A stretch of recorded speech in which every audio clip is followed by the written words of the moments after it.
Okay, Emily, it's time for your presentation. Let me just take the time travel button out of my desk, out of my drawer, and put it on my desk. All right, my project is on the Hindenburg, and today I will be talking about how the Hindenburg Disaster ended the use of airships and impacted the development of aviation technology. The Hindenburg was the largest aircraft ever built.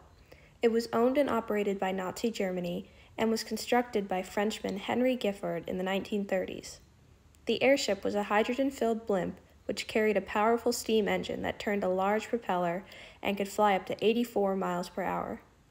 The Hindenburg was the start of commercial air travel across the Atlantic. It carried 1,002 passengers on 10 scheduled round-trip flights between Germany and the United States. On May 6, 1937, disaster struck. This class is so boring. Blah, blah, blah, blah, blah, blah, blah, blah, blah. No!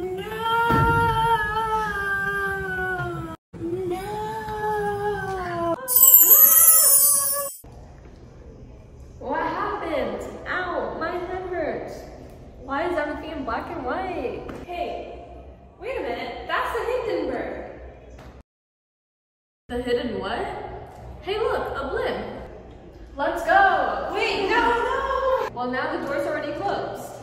No! What's wrong?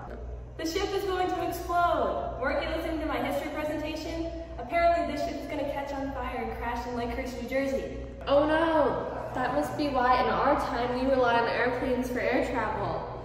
Well, what do we do? How do we get back? Well, if we survive.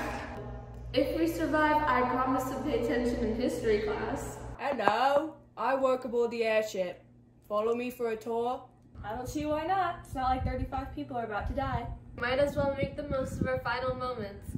We have many luxurious accommodations such as a lounge, bar, and dining room. At least we have a few hours before the ship tries to land and explodes. I can't wait to finally relax. Many hours later. There's only a minute until this blimp bursts into flames. Well at least now I know all about the Hindenburg. Once there are more. Get down! 3, 2, 1! Welcome back, time travelers. Huh? Did we just survive? You sure did, Emily. Now that Alicia's paying attention, would you like to finish your presentation? Well, if you insist. Now I really want to hear about this.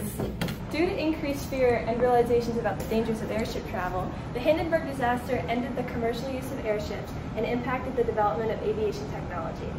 The explosion of the Hindenburg resulted in 35 of the 97 people aboard passing away. This event effectively put an end to all travel by dirigible.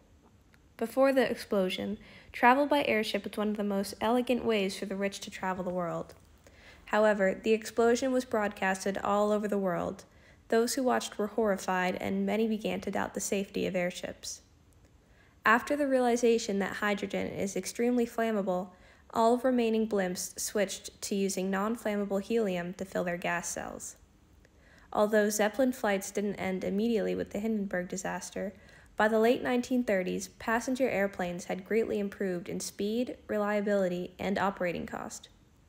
As airplanes became increasingly popular and safe, airships' slow speeds, their vulnerability in stormy weather, and the difficulty of procuring steady supplies of helium soon made them unsuitable for commercial travel. Today, only about 12 airships are still in use. Meanwhile, there are about 25,000 commercial airplanes that are used every day. The Hindenburg has gone. She represented man's latest attempt to conquer the Atlantic by air. Her tragedy will not halt the march of progress. From her ashes will arise the knowledge, from her fate the lesson that will lead to a greater and a better means of mastering the air. If so, her dead will not have died in vain.